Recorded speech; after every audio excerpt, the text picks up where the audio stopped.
नरेंद्र मोदी जी ने यूक्रेन की लड़ाई रोक दी थी। मतलब एक ऑर्डर देके जो रूस और यूक्रेन के बीच में लड़ाई चल रही थी उसको रोक दिया था, ब्रेक लगा दी थी। इजराइल और गाजा के बीच में जो लड़ाई चल रही थी उसको भी नरेंद्र मोदी जी ने रोक दिया था। मगर किसी ना किसी कारण जो हिंदुस्तान में पेपर लीक हो रहे हैं उसको नरेंद्र मोदी रोक नहीं पा रहे हैं या रोकना नहीं चाहते हैं।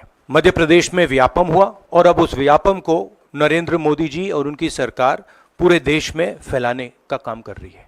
पेपर लीक का कारण है कि सारे के सारे वाइस चांसलर्स, एजुकेशन सिस्टम को बीजेपी के लोगों ने, उनके पेरेंट ऑर्गेनाइजेशन ने कैप्चर कर रखा है। जब तक ये कैप्चर रिवर्स नहीं किया जाएगा तब तक पेपर लीक चलता जाएगा। नरेंद्र मोदी जी ने किया है, इंक्वायरी होनी चाहिए और जो भी जिन्होंने भी पेपर लीक कराया है उनके खिलाफ कार्रवाई होनी चाहिए। तो मैं आपको बताता हूं, जिन लोगों ने हिंदुस्तान के इंस्टीट्यूशंस को डिस्ट्रॉय किया है, जब तक हिंदुस्तान के इंस्टीट्यूशंस इनके हाथों से नहीं छीने जाएंगे, और मैं आपको बता रहा हूं जब तक बीजेपी रहेगी ये बढ़ता जाएगा। उनकी क्रेडिबिलिटी इन बातों में है ही नहीं।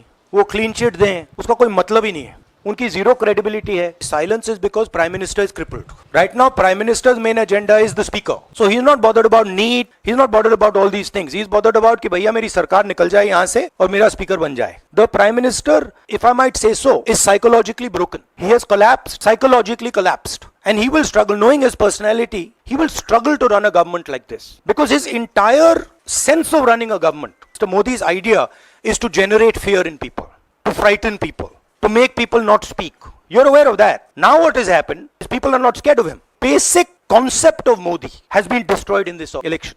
If right now you had a Vajpayee ji or a Manmohan Singh ji, they might be able to survive what they are faced with because there is humility, there is conciliation, there is respect. But Narendra Modi does not believe in any of these things. Narendra Modi believes my way or the highway.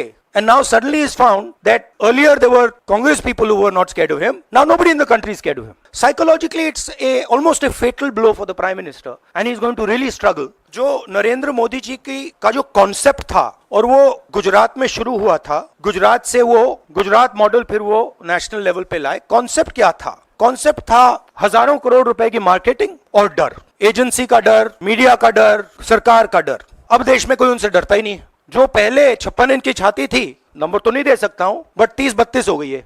अब इससे नरेंद्र मोदी जी को psychological बहुत tension होगा, बहुत problem होगी, क्योंकि उनका जो काम करने का तरीका है वो लोगों को डराने का है, धमकाने का है। अब वो डर चला गया। आपने देखा वाराणसी में वो चप्पल मार दी किसी ने। अब आप इमेजिन कीजिए चुनाव से पहले अगर कोई मारना भी चाहता था डरता, तो वो जो डर था वो गायब हो गया, खत्म हो गया। नरेंद्र मोदी का जो कॉन्सेप्ट था उसको ऑपोजिशन ने डिमोलिश कर दिया, खत्म कर दिया है। उसको आप 56 इंच की छाती कहें, उसको आप डर कहें, उसको आप बिग नरेंद्र मोदी जी की जो इमेज थी उसको फाड़ दिया हमने। वाजपेयी जैसे लीडर होते जिनमें ह्यूमिलिटी थी, मनमोहन सिंह जी जैसे जिनमें ह्यूमिलिटी थी, लोगों की रिस्पेक्ट करते थे, बात सुनते थे, ऐसी सिचुएशन वो काम निकाल सकते थे। मगर ये नरेंद्र मोदी जी की स्टाइल ही नहीं है। नरेंद्र मोदी जी मतलब किसी की सुन नहीं सकते, बिना फोर्स काम नहीं कर सकते।